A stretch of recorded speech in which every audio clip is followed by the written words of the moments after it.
नमस्कार, आप देख रहे हैं सबसे बड़ा मुद्दा। मैं हूं आपके साथ राहुल राजपूत। सीएम योगी के डीएनए वाले बयान ने सियासी गलियारों में हलचल मचा दी है।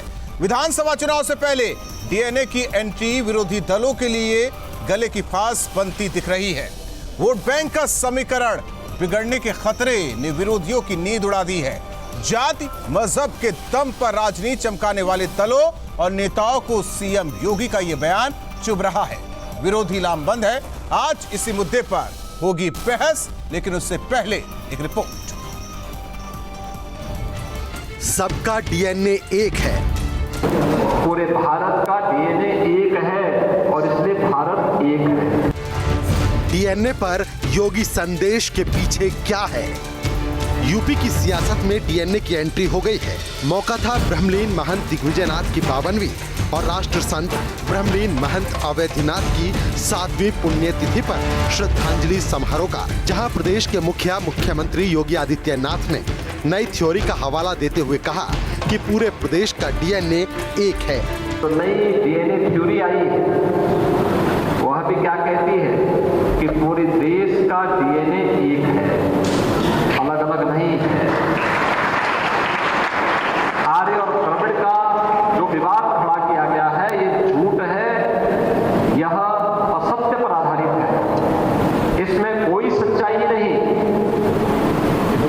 पूरे भारत का डीएनए एक है और इसलिए भारत एक है। 22 के महासमर में सीएम योगी के इस बयान से राजनीतिक गलियारों में हलचल मच गई है।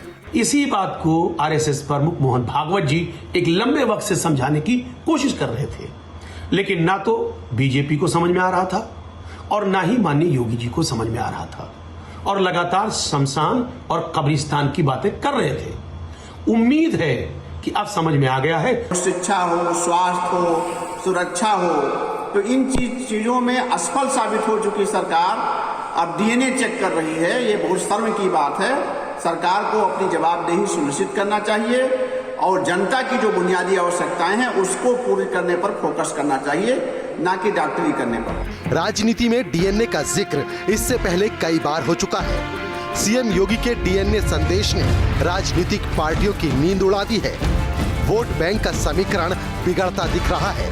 बहरहाल डीएनए से सियासी तस्वीर के रंग कितने गहरे होंगे, ये तो आने वाला वक्त बताएगा। Team news state. और सबसे बड़ा मुद्दा में बड़े सवाल डीएनए पर योगी संदेश के पीछे क्या है? तो सबसे बड़ा मुद्दा में सबसे बड़े सवाल डीएनए पर योगी संदेश के पीछे क्या है? यूपी की लड़ाई राष्ट्रवाद पर आई। चुनाव से पहले डीएनए युद्ध। तो चुनाव से पहले डीएनए युद्ध, डीएनए पॉलिटिक्स से वोट मिलेगा, क्योंकि लगातार जो सियासत है वो करवट बदल रही। वामपंथी इतिहासकारों ने क्यों बदला इतिहास, ये भी अहम सवाल। हमारे साथ मेहमान जुड़ चुके हैं।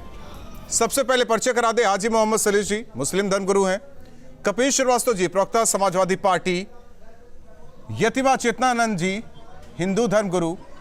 प्रोफेसर योगेश्वर तिवारी जी इतिहासकार हैं। आप सभी मेहमानों का स्वागत है सबसे बड़ा मुद्दा में। प्रोफेसर योगेश्वर तिवारी जी, वो कौन लोग हैं या किनके इशारे पर ये हमेशा बताया गया कि आर्य अलग हैं, द्रविड़ अलग हैं, और आज इसीलिए सीएम को ये कहना पड़ा कि सभी का डीएनए एक है? भागवत जी पहले ही कहते रहे, जो हिंदुस्तान में है, हिंदुस्तान के सभी लोगों का डीएनए एक है।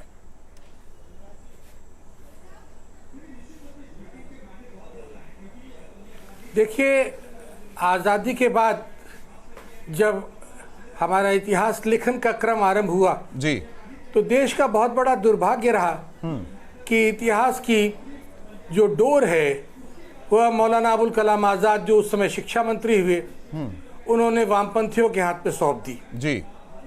उन वामपंथियों में मोहम्मद हबीब, रोमिला थापा, सतीश चंद्र जैसे लोग थे, जिन्होंने यह भ्रमजाल फैलाया कि आर्य बाहर से आए थे, जबकि आर्य तो यहीं से हैं और यहीं के हैं। और इस तरह से इतिहास में एक नैरेटिव सेट करने की कोशिश की गई, और उस नैरेटिव में एक सेलेक्टिव एप्रोप्रिएशन जिसको हम इतिहास में कहते हैं, वह इन इतिहासकारों ने किया। विगत पिछले 70 सालों में यह भ्रमजाल तो फैलता रहा, लेकिन इतिहास की खोज तो अनवरत होती रही जी। और उस अनवरत खोज में सत्य यही है कि आर्य भारत के ही हैं, भारत में ही हैं, भारत से ही हैं। और ये जो थ्योरी उनकी है कि आर्य भारत बाहर से आए थे, प्रोफेसर साहब एक सवाल है कि किसके इशारे पर, क्या किसी का इशारा रहा इसलिए वामपंथियों ने अपने हिसाब से इतिहास रच दिया? अब आप ये समझिए, मैंने इशारा ही तो किया आपको कि इतिहास का जो हमारे आज़ादी के बाद जो शिक्षा मंत्री बने वो हम मौलाना अबुल कलाम आज़ाद बने। ठीक है, और मौलाना अबुल कलाम आज़ाद ने यह बागडोर सौंप दी इन वामपंथियों के। ठीक है। हाजी मोहम्मद सलीश जी, एक षड्यंत्र हुआ। और मोहन इस भागवत भी षड्यंत्र कई ने बार जो कह चुके हैं भ्रमजाल हिंदुस्तान में जो रह रहा है सभी का डीएनए एक है, बस पूजा पद्धति अलग अलग है हमारी और आपकी। देखिए, मोहन भागवत जी ने जब कहा था उसके पीछे उनकी लॉजिक ये थी कि पूरे हिंदुस्तान में जो आबादी है उसमें मुसलमानों की आबादी 90% कन्वर्टेड है,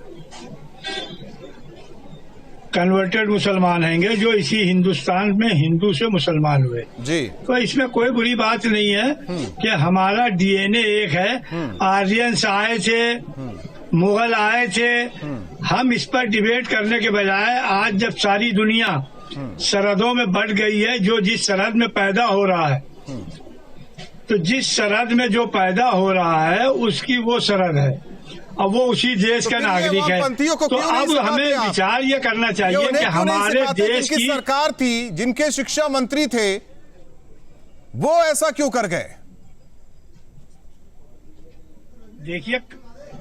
देखिए ऐसा है, अब इतिहास में किन लोगों ने क्या घालमेल किया है, आज इस पर डिबेट कराने से बेहतर ये है कि हमारे देश की एकता, अखंडता, प्रभुसत्ता के लिए हमारे देश का हर नागरिक अपने को विषय को समझिए सलीश साहब, एक है कि द्रविड़ और आर्य को अलग अलग बताया जा रहा है, इसी देश में लगातार बताया गया है और उसको लेकर वोट बैंक की सियासत भी हुई है, ये भी आप समझिए। ये भी विषय है अखंडता और एकता को लेकर, जो कि आप नहीं समझ रहे हैं, आप अपने हिसाब से डिबेट कराना चाहते हैं।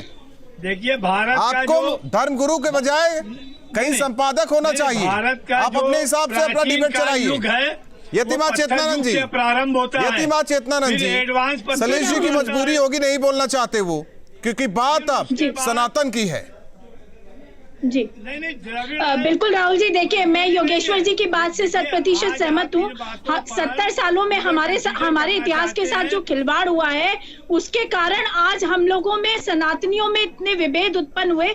हम सब एक ही पूरे विश्व की सत्ता को संभालने वाले लोग, सबसे पुरातन धर्म हमारा सनातन, हमारा डीएनए से भारत का एक नहीं है, पूरे विश्व में जहाँ भी आप पुरातत्व विभाग खुदाई करेगा, जहाँ हमारे अवशेष प्राप्त होंगे, हमारे शिवलिंग प्राप्त हो रहे हैं, तो पूरा द्रविड़ के बाद फिर आर्यन आए, आर्यन के बाद मुगल आए, मुगल के बाद अंग्रेज आए, तो आए ऐसा ये नहीं है। लेकिन ये आर्यन ये बताएं कि ईरान, महाभारत दिखाइए, ईरान से जो लोग आए, यतिमा चेतनानंद जी, हाजी मोहम्मद को महाभारत दिखाइए, महाभारत इनको पढ़ाइए, तब इन्हें समझ में आएगा। नहीं, महाभारत की कहानी में देखिए, महाभारत आप दिखाएं, महाभारत की कहानी में जो आपने किरदार दिखाए हैं, उन किरदारों पर क्या भारत की तारीफ करना चाहते हैं? क्या नारी को जुए में गांव पे लगाएंगे? क्या एक नारी के 5 मर्दों को अनुमति दी जाएगी? अरे आप महाभारत, आप आइए। गलत बात न बोलिए सलीश जी, गलत बात न बोलिए, किसी की धार्मिक भावना को ठेस पहुंचे। तो फिर गुरु बनने की बात कीजिए। बलात्कारी हैं, उन लोगों को कभी भी ये समझ धार्मिक भावना नहीं, आप ये आप महाभारत की बात, ठीक है, महाभारत के जो किरदार जो हमें दिखाए गए, जो शरद त्रिपाठी जी, प्रवक्ता बीजेपी, हमारे साथ इस चर्चा में जुड़ रहे हैं, कपिल जी आपके पास आएंगे, लेकिन शरद त्रिपाठी जी, अब इतिहास को रिराइट करने की जरूरत है, और पूरे देश को यह बताने की जरूरत है कि द्रविड़ या आर्य एक ही है। ये कौन से लोग थे जिन्होंने ये बताया कि ये अलग अलग हैं, और आज ये बात कही जा रही है कि हम सभी का डीएनए एक है। बिल्कुल, डीएनए एक है, देश एक है, इतिहास एक है। दिक्कत है जो हमारी सेकुलर पार्टियां हैं, उनकी दुकान जो है वो सिर्फ लोगों को अलग करने में चलती है। हम पहले दिन से हमारे पार्टी का, हमारे संगठन का डीएनए है कि सारे भारतीय एक हैं, उनका डीएनए एक है, सब यहीं के रहने वाले हैं। लेकिन कुछ लोग ऐसे हैं कि जैसे यूनिफॉर्म सिविल कोड है, हम कह रहे हैं कि सबके लिए एक ही कानून होना चाहिए, लेकिन उनको लगता है कि उनकी सियासत जो है वो खराब हो जाएगी अगर एक कानून बन जाएगा। हर चीज में वो हिंदू मुसलमान के हिसाब से देखते हैं। हमारी पार्टी ने जो यहूदी 270 लोग हैं गुजरात में, उनको माइनॉरिटी का स्टेटस दिया है, जिसपे 270 पे आप एक प्रधानी का चुनाव नहीं जीत सकते हैं, उनको माइनॉरिटी स्टेटस दिया गया। हम हर एक को अपना मानते हैं। सिर्फ भारत है जहां कभी किसी धर्म के नाम पे किसी का अपमान नहीं किया गया, किसी को कोई बाध्य नहीं किया गया किसी धर्म को अपनाने के लिए या उसके खिलाफ जाने के लिए। ये सिर्फ भारत की रीति है। ये सारी दुनिया में भारत का संदेश रहा है। हम जो विदेशी हैं वो कह रहे हैं कि नहीं, अगर आप योग सीखेंगे तो आप हिंदू हो जाएंगे, या आप योग सीखेंगे तो आप मुसलमान कह रहे हैं कि आप हिंदू हो जाएंगे। हमने कभी नहीं कहा है कि आप यूनानी दवा खाने से मुसलमान हो जाएंगे या एलोपैथिक दवा खाने से आप ईसाई हो जाएंगे। हमारा शुरू से एक ही कहना है कि हम लोग भारतीय हैं, हम सब लोग इस चीज को माने। आप लोग समझाएंगे कैसे? सलीश जी इसी पैनल में बैठे हैं, वो भी नहीं मानते। हमारे लोगों को अलग करके चलती है, वो भी नहीं मानते। कैसे समझाएंगे शरद त्रिपाठी जी? चलो संविधान पे चलो, कॉमन सिविल कोड और इसकी बातें जाति और धर्म को। ठीक है, कपिल श्रीवास्तव जी आज अलगाववाद, कपिल श्रीवास्तव जी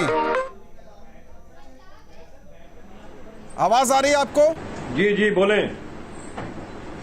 हमेशा बताया जाता है ये बाहर से आए, ये बाहर से आए। आवाज आ रही है। आर्य और द्रविड़ तो एक हैं, ये भी क्लियर है। लेकिन कुछ लोग ऐसे वामपंथी जिन्होंने इतिहास को रचा और ये कहा कि ये अलग अलग है, और आज सीएम ने ये बातें भी कह दी कि हमारा डीएनए तो एक है।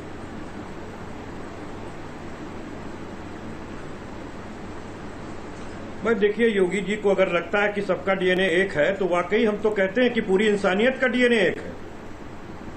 भाई पूरी इंसानियत का डीएनए एक है। और भारत जो इसमें विश्वास करता है कि विश्व बंधुत्व की भावना के अंदर विश्वास करता है, सबका डीएनए एक है। डीएनए में क्या परिवर्तन है? लेकिन विभाजनकारी लोग बताएंगे कि किसका डीएनए एक है और किसका डीएनए दो है। जो टू नेशन थ्योरी को लेकर के चला, जिसने जिन्ना के थ्योरी पे करने का काम किया, उनका नाम था वीर सावरकर, जिनको ये कहते हैं, जो अंग्रेजों से 60 रुपए की पेंशन उठाते थे और 6 माफीनामा मांगते थे। उनसे पूछिए किसका डीएनए है। हम तो ये कह रहे हैं कि बहुत अच्छी बात है, सहिष्णुता होनी चाहिए, इंसानियत होनी चाहिए, और इंसान का एक धर्म है, इति श्रेष्ठम धर्माधार्यति, यानी जो श्रेष्ठ है वो हमारा धर्म है, उसे हम धारित करते हैं। और ये कपिल श्रीवास्तव नहीं कहे थे, ये महाभारत के अंदर भगवान श्री कृष्ण ने अर्जुन को उपदेश देते हुए कहा। महाभारत की बात तो सलीश जी ने उठा दी, अनाप शनाप बोलने लगे। ऐसे लोगों को कौन समझाएगा? डीएनए अलग है। मैंने कहा उन्हें महाभारत पढ़ा, बताइए उन्हें महाभारत की रचना दिखाइए। लेकिन ऐसे लोग सवाल उठा रहे हैं। नहीं, आप सवाल उठा रहे हैं। थोड़ा देश चलाने की कोशिश कीजिए। जब आप चलाएंगे महाभारत और रामायण तो सवाल उठेंगे।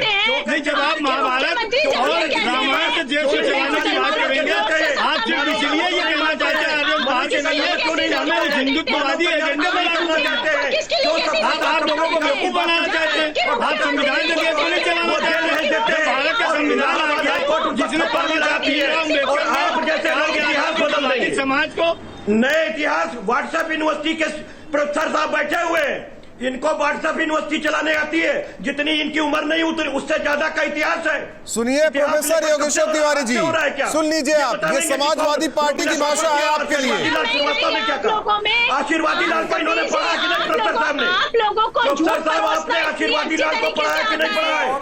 उसको आप कौन समझते हैं? कपिल जी सुनिए, इतिहास पढ़ लेते तो बेहतर होता।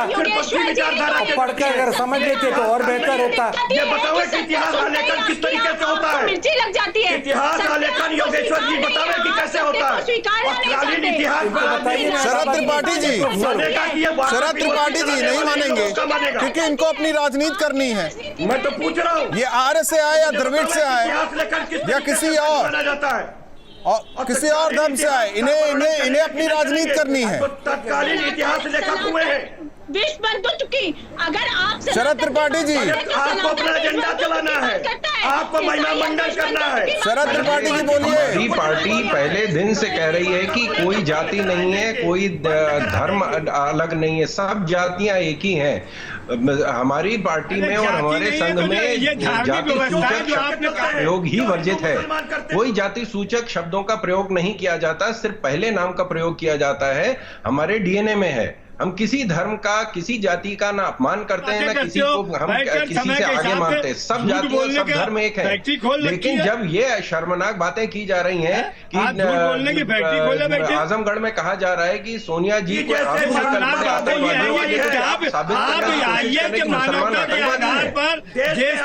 अगर मुसलमान एक वहां पे गोविंद शर्मा जो इंस्पेक्टर मारा गया उसके लिए आंसू नहीं निकले, लेकिन आतंकवादियों के लिए आंसू निकले, क्योंकि अगर कहेंगे आतंकवादियों के आंसू निकल रहे हैं तो उससे सेकुलर वोट आपको मिल जाएगा। ये इससे ज्यादा इतना भड़क क्यों रहे हैं? पूर्ण जलालत सवाल इस्लाम को लेकर नहीं हो रहा। गिर सकते हैं ये लोग। आप भड़क क्यों रहे इतना? त्रिपाठी को तो नहीं आप इतना आपको इतना गुस्सा क्यों आ रहा है? सवाल इस्लाम को लेकर नहीं हो रहा है, सवाल आर्य द्रविड़ को लेकर हो रहा है। जाति धर्म को देखकर मंदिर और मस्जिद आप पिकअप चौराहे से लखनऊ में गोमती नगर में जो फ्लाईओवर बन रहा था जो भी नहीं है, जरा अपना भी इतिहास खंगा लिया, आपसे पहले के हैं, जो भी नहीं है।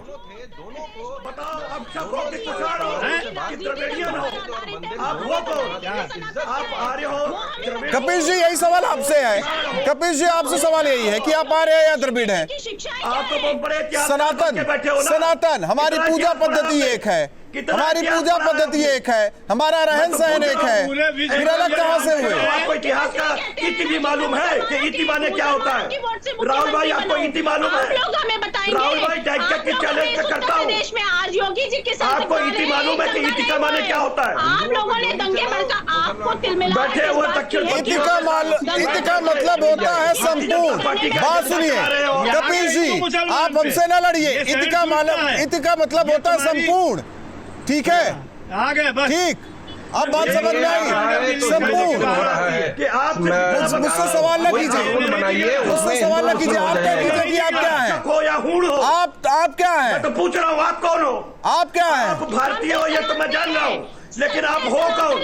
आप आर्य हो कि वैदिक कि आप शको की हूण हो? जो क्लियर हो गया, हमारा डीएनए एक है, विश्व में हमारा डीएनए एक है। बांट दिया जिसने महात्मा गांधी की हत्या कर दी, उस नाथूराम गोडसे को पूजने वालों को जो पार्टी एक जाति और एक समाज को लेकर सरकार बनाने की सोच रही है, उस पार्टी का क्या डीएनए है, क्या भविष्य है? और यही सेकुलरिज्म आज ये जो इनका दकियानूसी सेकुलरिज्म है वही इनको सड़क पे ले आया है। आज आप सपा जो है बसपा के साथ एक गोली चलाई, उसका डीएनए क्या है? ये भी सवाल करने लगेंगे बीजेपी वाले। सवाल उठ रहे हैं। यतिमा चेतनानंद जी भी सवाल उठा रही है। यतिमा चेतनानंद संविधान के अनुसार कानून की सुरक्षा किसकी जिम्मेदारी होती है? तो फिर एक कानून क्यों नहीं बनने देते पूरे देश में? एक कानून क्यों नहीं बनने देते हैं पूरे देश में? अगर कोई कानून का 3 तलाक का मुद्दा आया तो सुप्रीम कोर्ट पहुंच गए आप लोग। फिर कॉमन सिविल कोर्ट को लेकर क्यों इतनी दिक्कत हो रही है? क्या तकलीफ हो रही है? क्यों हो रही है? सब लोग एक ही कानून को मानेंगे। सवाल उठाया पाकिस्तान जैसे देश में नहीं है, यहाँ रहा बदतमीजी शरत करनी चाहिए। तलाक को लेके उसके खिलाफ भी आप जा रहे हैं। एक मुस्लिम महिला को 72 रुपए दिए जाने थे, वो लोगों को बर्दाश्त नहीं हुआ और कानून राजीव गांधी लाए और उसको पलटा गया। शाबानो केस में पूरा कानून पलटा गया क्योंकि 72 रुपए महिला को दिए जाने थे, वो बर्दाश्त नहीं हुआ। बात करोगे जिन्हें रखाल बना के रखते हो। पाकिस्तान में तलाक जो है वो टीवी पे दिया गया है। टीवी पे पति पत्नी दोनों थे और उन्होंने उसमें ड्रामे में उनको पति को पत्नी को तलाक कहना था, तो सारे लोग इकट्ठा हो गए, कहने लगे नहीं जी आपने तलाक दे दिया, चाहे वो नाटक में था लेकिन तलाक माना जाएगा। टेलीफोन पे, व्हाट्सएप पे, फेसबुक पे, ट्विटर पे तलाक दिए जा रहे हैं। जो कांग्रेस के अंदर होते हैं उनको आज कम से कम मुस्लिम महिलाएं इज्जत से जी रही हैं, क्योंकि हमारे लिए मुस्लिम महिलाएं भी उतनी ही कीमती हैं, उतना ही उनकी इज्जत हम करते हैं। पूरी दुनिया में नरेंद्र मोदी जी से कहिए कि अपने वाइफ को हिंदू महिलाओं को जो 370 मुस्लिम हो गया। जरा शब्दों की मर्यादा को राहुल भाई उसका पल नहीं, गलत बात है ये कपिल जी। कपिल जी, हमारा सबका डीएनए एक है, फिर भी आपको इतना गुस्सा आ रहा है। हमारा सबका डीएनए एक है, फिर भी आपको गुस्सा आ रहा है। बहुत बहुत धन्यवाद आप सभी मेहमानों का। जाहिर तौर पर चुनाव से पहले डीएनए की बात इसलिए हो रही क्योंकि वामपंथियों ने जो इतिहास रचा है उसमें यह बताया गया कि द्रविड़ और आर्य अलग अलग है, जिसका जिक्र सीएम योगी ने किया और कहा कि हमारा डीएनए एक है, हम अलग अलग नहीं, एक है। इतिहास के साथ छेड़छाड़ किया गया और गलत तथ्यों को देश के सामने रखा गया। इसी के साथ सबसे बड़ा मुद्दा में आज के लिए बस इतना ही।